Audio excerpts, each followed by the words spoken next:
Time Rhymes, April 20th, 2026. The 12 Detectives. The 12 Detectives. In March 1883, the Home Secretary of the United Kingdom, Sir William Harcourt, walked into Scotland Yard and ordered the creation of a new unit. It would consist of 12 detectives. Their job would be to find the people who kept blowing up London. The problem was specific. For 2 years, bombs had been detonating across Britain with a regularity that suggested organisation rather than madness. The targets were not random: government buildings in Whitehall, the offices of the Times, railway stations in Glasgow, and, most alarming of all, the London Underground itself. On October 30, 1883, bombs exploded at Praed Street Station near Paddington and at Westminster Bridge Station, injuring 70 people in one of the worst terrorist attacks London had experienced. The bombers were not British. They were Irish-Americans, funded by an organisation called Clan na Gael, operating openly in New York, Philadelphia, and Chicago. The campaign's chief fundraiser, Jeremiah O'Donovan Rosser, ran his operation from a desk in Manhattan and made no secret of his intentions. He gave newspaper interviews. He published appeals for donations in Irish-American newspapers. He sent the money to operatives in England who built bombs from commercially available dynamite and placed them in public buildings during business hours. Britain protested to Washington. Washington was slow to act.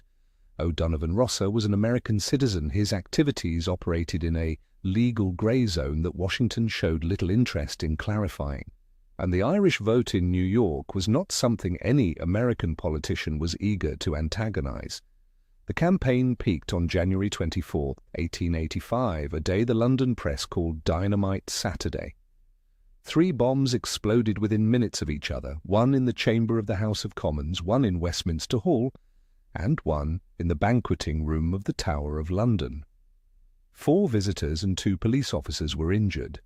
The House of Commons chamber was damaged badly enough to require reconstruction. The Dynamite Saturday bombers, Henry Burton and James Cunningham, were caught and sentenced to life imprisonment.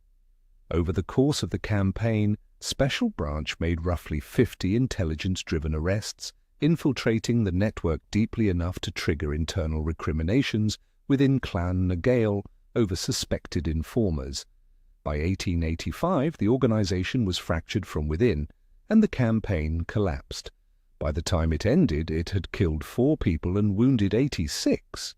It had also done something its architects had not intended. It had created an institution. The 12 detectives Harcourt assembled in March 1883 became the Special Irish Branch. Within a decade, Irish was dropped from the name. Special Branch became the Metropolitan Police's permanent intelligence and security unit, the prototype for every counter-terrorism police force in the Western world. The bombers built a bomb. The British built an institution that outlasted the cause. Time Rhymes, new story every day. If you want tomorrow's, subscribe. William Mackay Le Masney, one of the campaign's most committed operatives, died on December 13, 1884, when the bomb he was trying to attach to a pier of London Bridge detonated prematurely. His body was never recovered from the Thames. Clan na Gael paid a pension to his widow and 4 children.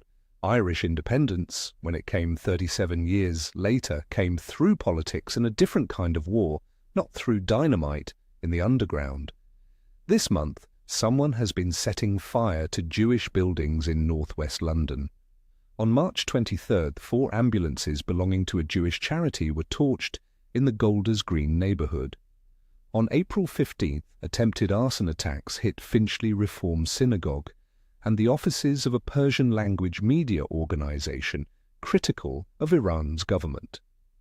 On April 19th, a bottle of accelerant was thrown through the window of Kenton United Synagogue in Harrow. All the attacks occurred within a few miles of each other. None caused injuries. Several suspects, ranging from teenagers to people in their 40s, have been arrested. The attacks have been claimed online by a group calling itself Harakat Ashab al-Yamin al-Islamiyah. UK police are investigating whether the campaign is the work of Iranian proxies. The British government has previously accused Iran of using criminal networks to conduct attacks on European soil, targeting opposition media and Jewish communities. The structural parallel to the Fenian campaign is not the scale. The Fenians used dynamite, the London arsonists have used accelerant and bottles. The Fenians killed 4 people, the arsonists have injured none. The parallel is the method, a foreign power using proxies who maintain enough deniability to complicate a diplomatic response. O'Donovan Rossa raised money openly in Manhattan, and Washington could not or would not stop him. If Iran is directing attacks through criminal intermediaries in London, the diplomatic calculus is the same. How does a government respond to violence that comes from a state that claims no involvement?